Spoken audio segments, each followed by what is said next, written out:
തന്നെ ഇന്ത്യയും ചൈനയും തമ്മിൽ മുൻപെന്നില്ലാത്ത വിധം വലിയ സഹകരണ ഉടമ്പടികളിലേക്ക് കടക്കുകയാണ്. പരസ്പരം ഉണ്ടായിരുന്ന ശത്രുത അല്ലെങ്കിൽ ഈ അതിർത്തി തർക്കം പോലെയുള്ള വിഷയങ്ങളൊക്കെ തൽക്കാലം നമുക്ക് ഷെൽഫിൽ വച്ച് പൂട്ടാം. പുതിയ അധ്യായത്തിന് തുടക്കമിടാമെന്നുള്ളതാണ് ഷീ ജിൻപിങ്ങും നരേന്ദ്രമോദിയും ഷാങ്ഹായ് ഉച്ചകോടിക്കിടെ പറഞ്ഞത്. ഇപ്പോൾ രണ്ട് രാജ്യങ്ങളും ഈ അങ്ങോട്ടും ഇങ്ങോട്ടുമുള്ള വിമാന സർവീസുകൾക്ക് ഏർപ്പെടുത്തിയിരുന്ന നിയന്ത്രണം പോലും എടുത്ത് പിൻവലിക്കുന്ന ഒരവസ്ഥയിലേക്ക് വന്നു. അതിൻ്റെ വിവരങ്ങൾ എന്തൊക്കെയാണ്? വിമാന സർവീസുകൾ, അതായത് ഇന്ത്യയും ചൈനയും തമ്മിലുള്ള വിമാന സർവീസുകൾ പുനരാരംഭിക്കും എന്നുള്ള ഒരു റിപ്പോർട്ടുകളാണ് പുറത്തു വരുന്നത്. ഇപ്പോൾ പ്രേംലാലേട്ടൻ തുടക്കത്തിൽ പറഞ്ഞതുപോലെ തന്നെ നയതന്ത്രപരമായ ബന്ധം കുറച്ചുകൂടെ കൂടുതൽ ശക്തിപ്പെടുത്താൻ ഇന്ത്യയും ചൈനയും തീരുമാനിച്ചു. അതുകൊണ്ട് തന്നെ അതിർത്തി പ്രദേശങ്ങളിലെ സൈനിക വിന്യാസമൊക്കെ പൂർണ്ണമായും ഒഴിവാക്കി എല്ലാ മേഖലയിലും ചൈനയ്ക്ക് ഉണ്ടായിരുന്ന നിയന്ത്രണങ്ങൾ ഒരു പരിധിവരെ ഇല്ലാതാക്കിക്കൊണ്ട് മുന്നോട്ട് പോകുന്ന ഒരു നീക്കത്തിലേക്ക് തന്നെയാണ് ഇന്ത്യയും കടക്കുന്നത്. ഇവിടെ 2020 ജനുവരിയിലാണ് എയർ ചൈനയുടെ വിമാനം ഡൽഹിയിൽ അവസാനമായി ഇറങ്ങിയത്. അതിനുശേഷം ഇന്ത്യയുടെയും ചൈനയുടെ ഒരു വിമാനങ്ങളും അങ്ങോട്ടും ഇങ്ങോട്ടും പറഞ്ഞിട്ടില്ല.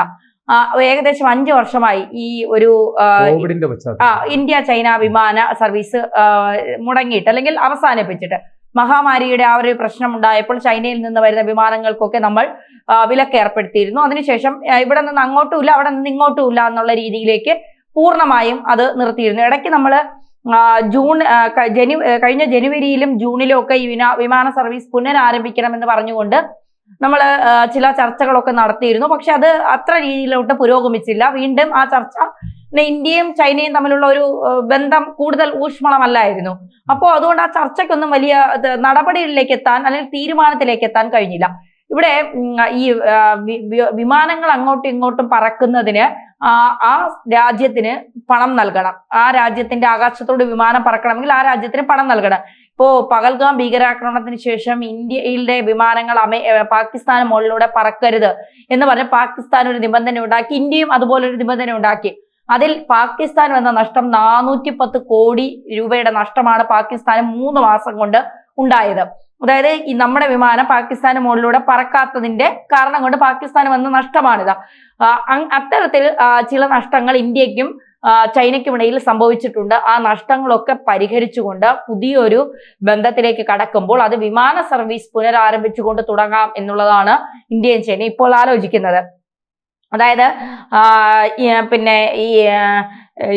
ചൈനീസ് വിദേശകാര്യ മന്ത്രി വാങ് യി ഇന്ത്യയിലേക്ക് വന്നപ്പോൾ ഈ വിമാന സർവീസുകൾ നമുക്ക് പുനരാരംഭിച്ചുകൂടെ എന്നുള്ള ഒരു ചർച്ച കൂടി, പരസ്പര ബഹുമാനത്തോടു കൂടി സൗഹൃദത്തോടു കൂടി നിർത്തിവെച്ച വിമാന സർവീസുകൾ നമുക്ക് ആരംഭിച്ചുകൂടെ എന്ന് ചോദിക്കുകയുണ്ടായി. അപ്പോൾ അതിൽ തീർച്ചയായും നമുക്ക് തീരുമാനം ഉണ്ടാക്കാം എന്ന് ഇന്ത്യൻ സർക്കാരും പറഞ്ഞു.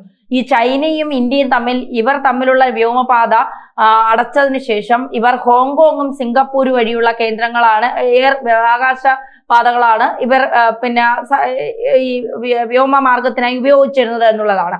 അപ്പോൾ അതും വലിയ സാമ്പത്തിക ബുദ്ധിമുട്ടുകൾ ഉണ്ടാക്കും എന്നുള്ളത് കൊണ്ടാണ് ഇപ്പോൾ ഇന്ത്യ തന്നെ കൃത്യമായ ഒരു നിലപാട് സ്വീകരിക്കുന്നത്. നമുക്ക് അങ്ങനെ ഒരു രീതിയിലേക്ക് ചിന്തിക്കാമെന്നുള്ളത്. ഇന്ത്യയിലെ ഏറ്റവും വലിയ വിമാന കമ്പനിയായ ഇൻഡിഗോ സർവീസുകൾക്ക് അനുമതി ലഭിച്ചു കഴിഞ്ഞാൽ അവരും സർവീസ് നടത്തും.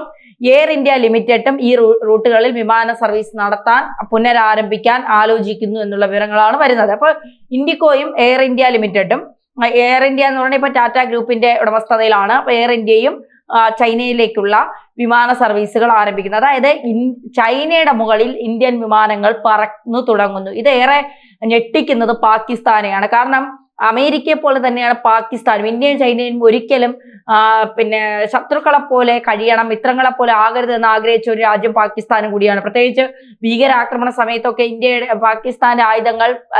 ചൈനയുടെ ആയുധങ്ങൾ പാകിസ്ഥാൻ വേണം. അപ്പൊ ആ ഒരു രീതിയൊക്കെ ഉള്ളത് കൊണ്ട് ഒരിക്കലും ഇന്ത്യയും ചൈനയും തമ്മിൽ ഒരു തരത്തിലുള്ള ബന്ധവും ഊഷ്മളമാകരുത് എന്ന് പാകിസ്ഥാനും ആഗ്രഹിച്ചിട്ടുണ്ട്. പക്ഷെ പാകിസ്ഥാൻ പ്രധാനമന്ത്രിയെ മുന്നിൽ നിർത്തിക്കൊണ്ട് ഒരു വിലയും കൽപ്പിക്കാതെ ഭീകരവാദത്തെ പോറ്റി വളർത്തുന്ന പാകിസ്ഥാനും പാകിസ്ഥാന്റെ പ്രധാനമന്ത്രിക്കും ഒരു വിലയും കൽപ്പിക്കാതെ മോദിയും ഷീ ജിൻപിങ്ങും കളിച്ചും ചിരിച്ചും നടത്തിയ കൂടിക്കാഴ്ച പാക്കികളെ പോലും അമ്പരപ്പിച്ചിരിക്കുന്നു എന്നുള്ള വിവരങ്ങളാണ് പുറത്തു വരുന്നത്. ഈ 2020 ഇരു രാജ്യങ്ങളും തമ്മിലുള്ള നയതന്ത്ര ബന്ധം വളരെ താഴ്ന്ന നിലയിലായിരുന്നു. അതായത് ഒരു തരത്തിലും മുന്നോട്ട് പോകാൻ കഴിയാത്ത രീതിയിലായിരുന്നു 2020 ഇരു രാജ്യങ്ങളും തമ്മിലുള്ള നയതന്ത്ര ബന്ധം. പക്ഷേ 2020 തന്നെയാണ് അവസാനത്തെ വിമാനം ഡൽഹിയിൽ വന്നതും. അത് ഈ നയതന്ത്രപരമായിട്ടുള്ള പ്രശ്നത്തിന്റെ പേരിലല്ല, കോവിഡ് എന്ന മഹാമാരിയുടെ പ്രശ്നത്തിലാണ് അത് വരാത്തത് എന്നുള്ളതാണ്. ഇപ്പോ അത് വീണ്ടും വരാൻ തുടങ്ങിയിരിക്കുന്നു എന്നുള്ളതാണ്. 2019 ഡിസംബർ അവസാനത്തോടെ ഇൻഡിഗോയ്ക്ക് ഏകദേശം 250 വിമാനങ്ങളാണ് ഉണ്ടായിരുന്നത്. അതിപ്പോ 400 ഉയർന്നിട്ടുണ്ട്. അതുകൊണ്ട് അവർക്ക് സർവീസുകൾ ഇനി യഥേഷ്ടം നടത്താൻ ഒരു കുഴപ്പവുമില്ല എന്നുള്ളതാണ്. എയർ ഇന്ത്യയുടെ സ്പൈസ് ജെറ്റ്, അതിവേഗത്തിൽ കുതിക്കുന്ന സ്പൈസ് ജെറ്റ് വിമാനം 2% വിപണിയിൽ ഇടം നേടിയിട്ടുണ്ട് എന്നാണ് മനസ്സിലാക്കാൻ സാധിക്കുക. അപ്പോൾ എല്ലാ രീതിയിലും ഈ എയർ ഇന്ത്യ, ഇൻഡിഗോ, എല്ലാ രീതിയിലും ഇൻഡിഗോയും എയർ ഇന്ത്യയും അവരുടെ വിമാനങ്ങൾ സജ്ജമാക്കിയിട്ടുണ്ട്. ഏത് സമയത്താണ് ഈ നിയമം റദ്ദാക്കിക്കൊണ്ടുള്ള സ്ഥിതിഗതികൾ ഉണ്ടാകുന്നത് ആ സമയത്ത് തന്നെ അങ്ങോട്ടേക്ക് പറക്കാനുള്ള എല്ലാ സൗകര്യങ്ങളും അല്ലെങ്കിൽ എല്ലാ നടപടികളും പൂർത്തിയാക്കിക്കൊണ്ട് തന്നെയാണ് ഈ രാജ്യങ്ങളും ഇരിക്കുന്നത്. ഇവിടെ സസ്പെൻഡ് ചെയ്യുന്നതിന് മുൻപ് എയർ ഇന്ത്യയുടെ IndiGo, air China, China southern, China eastern എന്നിവയും ഇരു രാജ്യങ്ങളിലെ പ്രധാന നഗരങ്ങൾക്കിടയിൽ സർവീസ് നടത്തിയിരുന്നു. നമ്മൾ ഈ ഇരു രാജ്യങ്ങളിലെ വ്യോമപാത സസ്പെൻഡ് ചെയ്യുന്നതിന് മുൻപ്, അതായത് ചൈന കൊറോണയും കൊണ്ട് ഇങ്ങോട്ടേക്ക് വരുമോ, ആളുകൾക്ക് മുഴുവൻ കൊറോണ തരുമോ എന്നുള്ള ഭയത്തിലാണ് നമ്മൾ ഇത് ചെയ്തത്. അപ്പോൾ ചെയ്യുന്നതിന് മുൻപ് നമ്മൾ അങ്ങോട്ടും ഇങ്ങോട്ടും വ്യോമ അതിർത്തി പങ്കിട്ടിരുന്നു, വിമാനങ്ങൾ അങ്ങോട്ടും ഇങ്ങോട്ടും പോയിരുന്നു, ഒരു റദ്ദാക്കലും ഇല്ലായിരുന്നു. ഇനി ചൈനയെ നമ്മൾ വിശ്വസിക്കുകയാണ്, ചൈന നമ്മളെയും വിശ്വസിക്കുന്നുണ്ട്. അപ്പോൾ തീർച്ചയായിട്ടും വിമാന സർവീസുകൾ പുനരാരംഭിക്കുമ്പോൾ അത് മറ്റൊരു തലത്തിലേക്ക് മാറും എന്നുള്ള കാര്യത്തിൽ സംശയമല്ല. ഇന്ന് നമ്മൾ കണ്ടതാണ്